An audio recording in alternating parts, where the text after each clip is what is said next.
Bien, chicos, sobre el fondo, el mapa de Juan de la Cosa, el primer mapa mundi, hecho en 1500 por un español, que así se llamaba, en el que aparece el continente americano.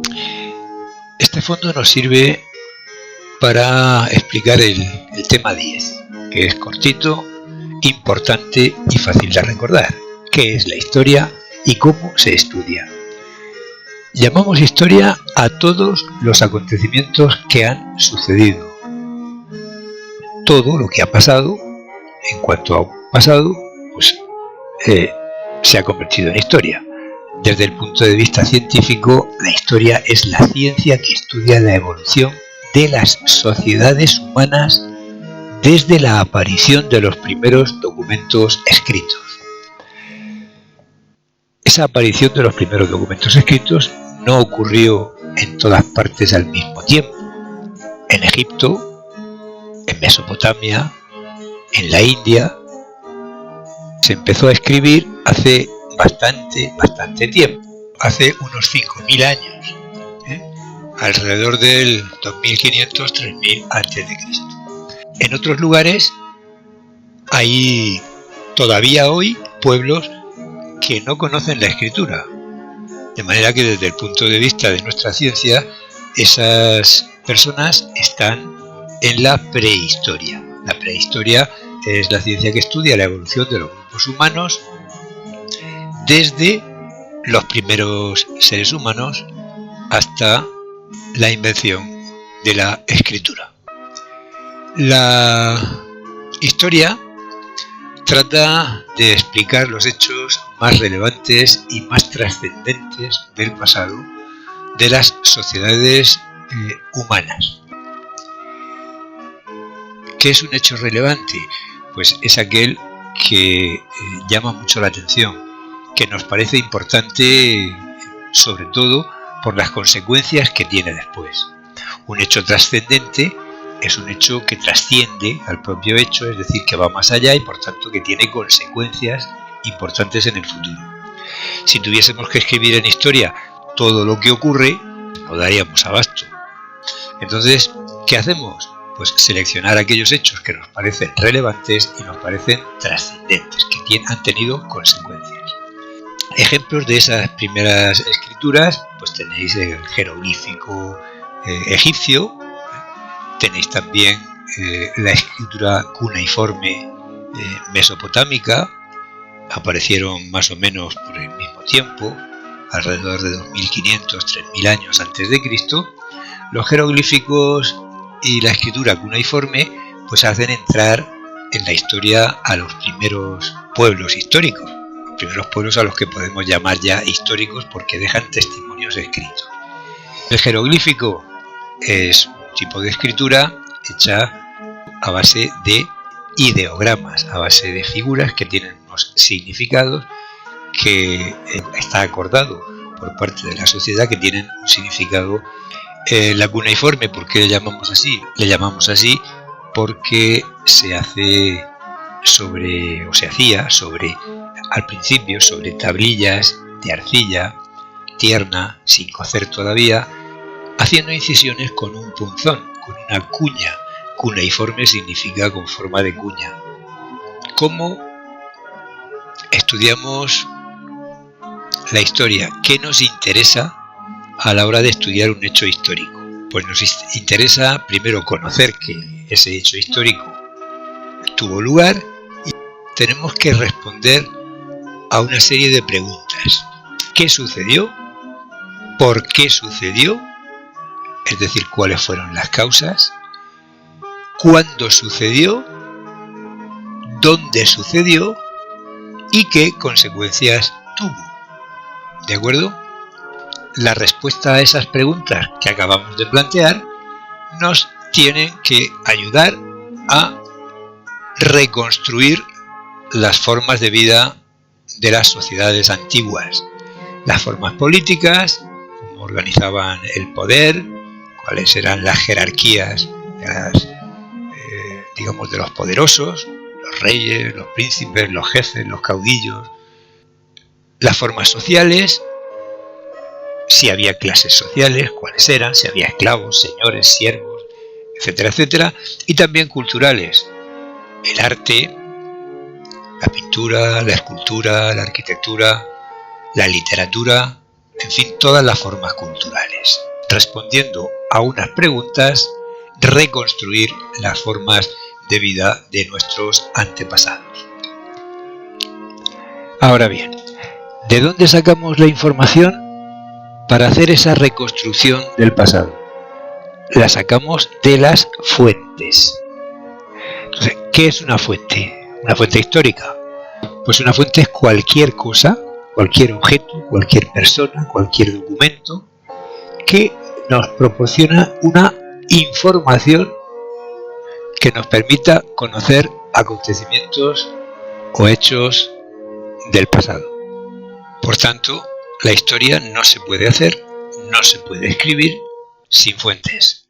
Si no tenemos fuentes que nos proporcionen información sobre un acontecimiento, no podemos saber nada de él. Para estudiar las fuentes, que como acabamos de decir son el elemento fundamental de información histórica, pues hemos de estudiarlas con detalle. Aquí tenéis un cuadro en el que se hace una clasificación sencilla de las fuentes. Este cuadro es el que tenéis en el libro de texto y tenéis también en los apuntes, en los resúmenes que yo os he subido al blog.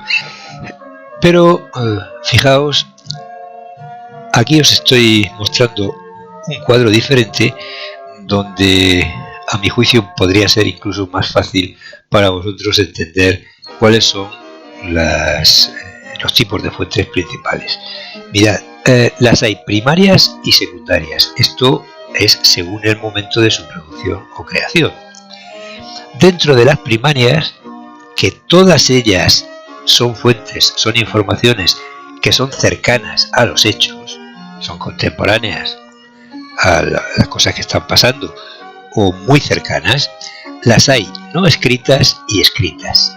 Estas son las que nos interesan para la historia, porque son fuentes escritas. Pueden ser obras literarias, tratados, censos, documentos de todo tipo, leyes, por ejemplo, periódicos, inscripciones, monedas, pero siempre de una fecha muy próxima o de la misma fecha en la que están ocurriendo los acontecimientos. Fijaos, estas son las fuentes escritas primarias, fundamentales para la historia. ¿Esto quiere decir que las fuentes no escritas no son importantes? En absoluto, también son muy importantes porque proporcionan mucha información. Los monumentos son en sí mismos una información de primer orden. Lo mismo podemos decir de los restos arqueológicos o los restos materiales en general o los restos humanos, que nos dan información, nos proporcionan información acerca de las personas que vivieron hace a veces miles de años. Los utensilios nos muestran qué utilizaban para la vida diaria, los edificios, los testimonios orales. Muchas veces para la historia más cercana se recogen testimonios orales, testimonios hablados por parte de personas que fueron testigos o que conocieron a testigos. En monedas, en fin, todas estas fuentes no escritas son también muy importantes. En definitiva, todas estas que acabamos de mencionar son fuentes primarias, son próximas a los hechos y por tanto nos proporcionan información en general más valiosa que la que nos proporcionan las fuentes secundarias. ¿Cuáles son estas? Pues las que han utilizado fuentes primarias para escribir historia. Por ejemplo, libros de historia, tratados de arte, biografías, estudios arqueológicos, ensayos históricos, etcétera, etcétera, en todos los cuales ya está presente la subjetividad de los autores que valoran, comparan las fuentes primarias antiguas que tienen a su disposición y que nos reconstruyen la historia a base de esas fuentes primarias.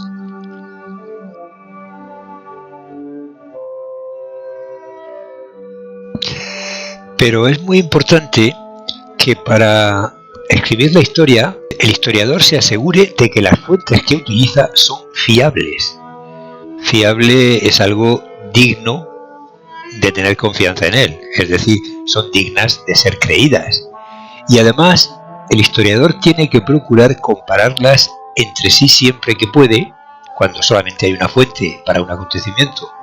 Eso es imposible, pero cuando hay más de una, es preciso comparar las fuentes, todo tipo de fuentes, para tener en cuenta aspectos tales como la subjetividad de los autores de las fuentes primarias, los prejuicios, las opiniones de todos esos autores. Además, hay que tener en cuenta que la historia utiliza otras muchas disciplinas, como son la arqueología, la geografía, la paleografía, la estadística, la economía, la epigrafía. A este respecto os aclaro, la paleografía es el estudio de la escritura antigua, el estudio de los caracteres, de la caligrafía, por así decir, con la cual escribían los documentos antiguos, que no son nada fáciles de leer. En cuanto a la epigrafía, pues es el estudio de las inscripciones que hay sobre los monumentos y que están llenos de abreviaturas de todo tipo que hay que conocer para poder leerlas con cierta facilidad. Y para concluir este tema, haremos una breve referencia a la periodización de la historia. Periodizar la historia es dividirla en periodos. Periodizar algo es dividir ese algo en periodos. Para facilitar el estudio de la historia, la dividimos en distintos periodos o edades, como le llamamos muy frecuentemente, la antigua, edad media, edad moderna, edad contemporánea. Edades que señalamos a través de algún acontecimiento que consideramos de especial relevancia y de gran trascendencia. Recordaos, otra vez tenemos aquí las dos palabras, relevancia y trascendencia. ¿Y por qué las consideramos especialmente relevantes y trascendentes? Pues porque son acontecimientos que de alguna manera separan épocas que tienen características generales, características políticas, económicas, sociales y culturales distintas. Fijaos, la edad antigua entendemos que abarca desde la aparición de la escritura hasta la caída del Imperio Romano de Occidente en el año 476. Y ciertamente, a partir de ese momento, el mundo, sobre todo de Europa Occidental, cambió sustancialmente. Sin embargo, si nos referimos a la historia de España en concreto, a veces retrasamos esa fecha hasta el año 711 después de Cristo, que fue el año en el que tuvo lugar el inicio del dominio musulmán sobre gran parte de la península ibérica. Fue el momento de la invasión musulmana.